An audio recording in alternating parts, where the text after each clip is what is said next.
Hello everyone, welcome back. E commerce में आज हम डिस्कस करेंगे basic challenges to e commerce. ठीक है। लास्ट लेक्चर में हमने जो टॉपिक डिस्कस किया था वो था risk from e commerce implementation, और जो मेन जो टॉपिक हम डिस्कस कर रहे हैं issues and risk behind e commerce. Now today we are going to start basic challenges to e commerce. अगर आप इलेक्ट्रॉनिक कॉमर्स पर प्रोसीड कर रहे हो, ठीक है, इलेक्ट्रॉनिकली बिजनेस को रन कर रहे हो, then some challenges you have to accept. तो कौन कौन से ये चैलेंजेस हैं ये हम डिस्कस करेंगे हमारे आज के सेशन में। तो so let's cover. For an organisation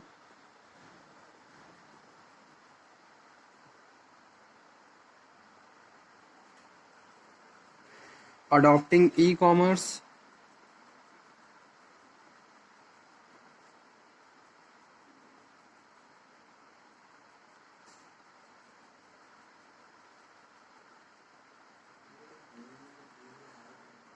following issues are very crucial.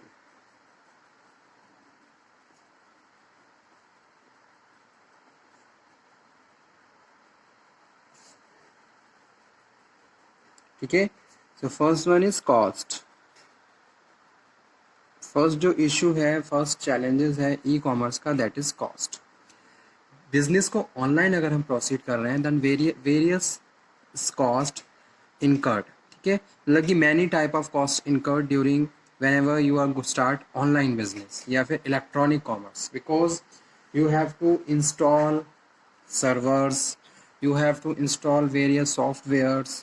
तो इस तरीके से जो एक इंफॉर्मेशन टेक्नोलॉजी एंड कम्युनिकेशन को यूज़ करके आप बिजनेस को रन करोगे तो एक कॉस्ट भी आपको क्या है इनकर्ड होगी जो आपको बेयर करनी पड़ेगी। ठीक है, तो ये एक चैलेंजेस है ई कॉमर्स का। और साथ के साथ time to time technical fault, technical changes you have to accepted, ताकि आप अपने बिजनेस को इफेक्टिवली रन कर सको। ठीक है, और साथ के साथ नेक्स्ट जो मेन इशू है वो क्या है कि भाई अपग्रेडेशन होता रहता है, टाइम टू टाइम चेंजेस होते रहते हैं। That change must be accepted by the businessman या बिजनेस पर्सन। जो भी आप किसी भी बंदे की हम बात करें, किसी भी पार्टी की बात करें, तो जो चेंजेस आ रहे हैं उन चेंजेस को आपको एक्सेप्ट करना होगा, तभी आप अपने बिजनेस को properly electronically with the help of internet और कंप्यूटर एप्लीकेशन रन कर सकते हो। ठीक है, तो ये क्या है मेजर चैलेंजेस है, मेजर चैलेंज है ई कॉमर्स का, that incurred number of cost. तो वो कॉस्ट इनकर्ड करता है हर बार, और उस कॉस्ट को आपको पे करना होगा, उस कॉस्ट को आपको बेयर करना होगा। तो ये फर्स्ट चैलेंज है ई कॉमर्स का। सेकंड वन इज चेंज और कस्टमर। ठीक है, now next challenge is change और कस्टमर। कस्टमर किस तरीके से आप मेंटेन करोगे, ठीक है, और जो भी चेंजेस आएंगे उनको आपको एक्सेप्ट करना होगा। कस्टमर के लिए आपको नंबर ऑफ चेंजेस एक्सेप्ट करने होंगे, that changes you have to apply whenever you are going to start online business and run online business. Okay, तो ये भी एक मेजर चैलेंज है ई कॉमर्स का, चेंजेस और customer. You have to change yourself according to the requirement of the customer so you can perform very well and satisfy your existing and new customers. Okay, so it also create a lots of issues. Third one है competition. Now in the international market and the domestic market everything is computerized. अगर हम online business की बात करें then there is a number of competitors in the present time. Okay, तो आपके बहुत सारे कॉम्पिटिटर्स हैं। In that situation you have to do something different so you can easily and exist in the internet और electronic commerce field. Okay, so that is also very big problem issues for the person who is running their business electronically, that is competition. ठीक है, तो competition में आपको क्या करना होगा, ये new strategy and new policy you have to implement whenever new technical innovation come. First you have to apply on your business so you can perform and attract to your existing or new customers. Okay, so that is competition. किस तरीके से आप competition को compete करोगे और अपने जितने भी मार्केट हैं, बायर हैं, उनको अट्रैक्ट करोगे। ठीक है, fourth one is quality.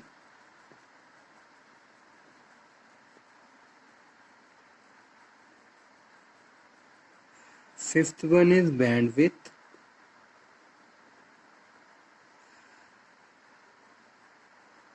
Okay. Sixth one is cost, and cost include tangible and intangible cost.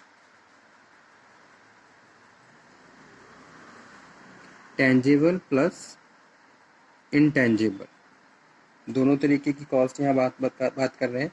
जैसे कि हार्डवेयर कॉस्ट है, सॉफ्टवेयर कॉस्ट है, पावर कॉस्ट है, बैंडविड्थ कॉस्ट है, प्यूपिल है. ठीक है. और intangible customer dissatisfaction, damage to your brand, opportunity cost. ठीक है. चेंज कस्टमर, यहाँ पे जो सेकंड लिखा हुआ है ये इसी का पार्ट है. For dynamic nature of business, change must either in the change in technology, change in human behavior, change in interest. Competition is the term that might be discussed as the phase 2. Technology is very dynamic. जैसा कि अभी मैंने आपको बताया कि भी technical international, अगर मैं इलेक्ट्रॉनिक आईटी की बात करूं तो बहुत जल्दी क्या है, टेक्निकल चेंजेस आते रहते हैं. That changes must be accepted by the person who is running their business electronically. ठीक है. क्योंकि अगर कुछ भी चेंज आएगा, कुछ अपडेट होगा तो आपको अपडेट करना होगा, तभी आप इंटरनेशनल मार्केट में अपने फंक्शंस ऑपरेशन को इफेक्टिवली परफॉर्म कर सकते हो. ठीक है. जैसे कि सिंपल सा एक एग्जांपल कोट करता हूँ इसका. आप कोई भी सॉफ्टवेयर यूज कर रहे हो, अगर वो सॉफ्टवेयर अपडेट हो रहा है तो आपको उसको अपडेट करना होगा. यू हैव टू पे फॉर दैट. ठीक है. और उस कॉस्ट को आपको बेयर करना होगा. अगर आप उसको अपडेट कर लेते हैं तो आप एग्जिस्टिंग रिक्वायरमेंट के हिसाब से मैच करते हुए फाइनली प्रॉपरली अपने फंक्शंस को परफॉर्म कर सकते हो. ठीक है. लेकिन अगर आपने उसको अपडेट नहीं किया है, that it will create a lot of issues and problem during electronic commerce. ठीक है.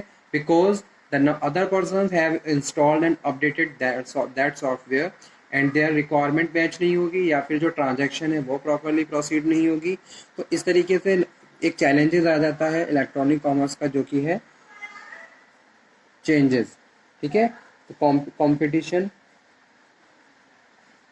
So enterprise are investing more to stand competitive in the global market.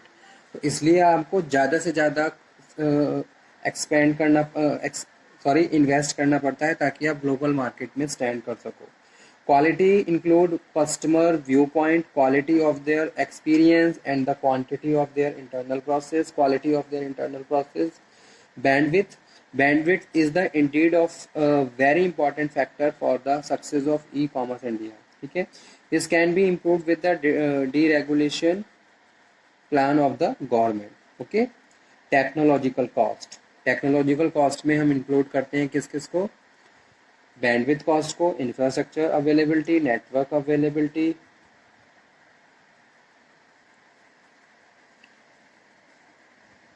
तो यहाँ पे मैं लिख देता हूँ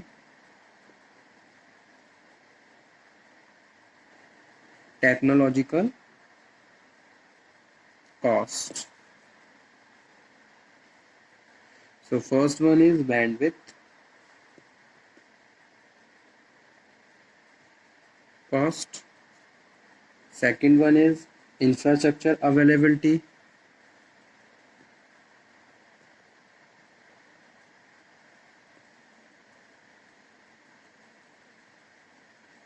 Third one है network availability.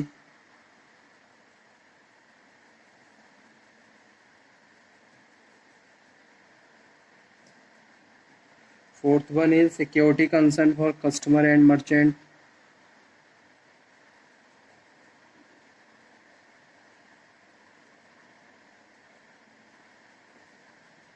ठीक है. तो उसके लिए भी आपको प्रॉपर प्रोटोकॉल्स यूज करने होंगे. सिक्योरिटी के लिए, प्रॉपर रिलायबिलिटी के लिए. क्रॉस बॉर्डर ट्रांजैक्शन अगर है देन यू हैव टू पे extra. Cross border transaction. Sixth one, high cost. And seventh one, poor communication infrastructure. Poor communication infrastructure, ठीक है। 8th one, lack of transaction facilities.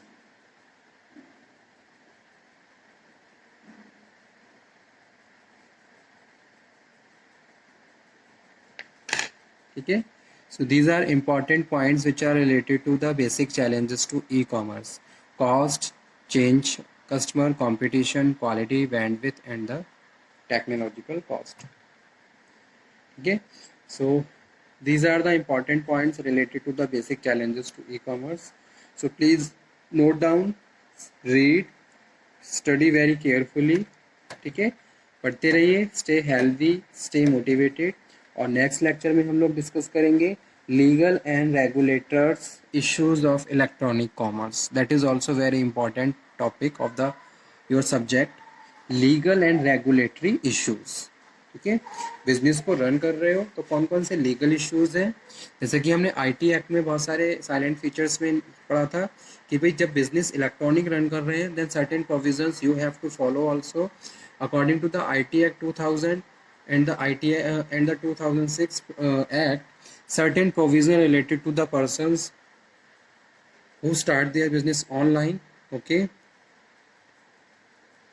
तो वो हम डिस्कस करेंगे हमारे नेक्स्ट लेक्चर में। तब तक आप ये पढ़िए, इसको अच्छे से समझिए। अगर आपको कोई डाउट हो, कोई क्वेरी हो तो आप दोबारा से डिस्कशन कर सकते हो।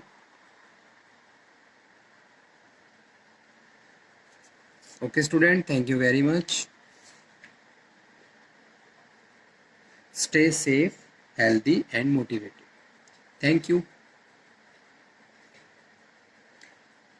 और इन टॉपिक्स को नोट डाउन करना मत भूलिए, ठीक है। सारे टॉपिक्स नोट डाउन करते रहिए ताकि एग्ज़ाम में आप अच्छे से परफॉर्म कर सको और आपके पास प्रॉपर एक कंटेंट रहे। Thank you very much.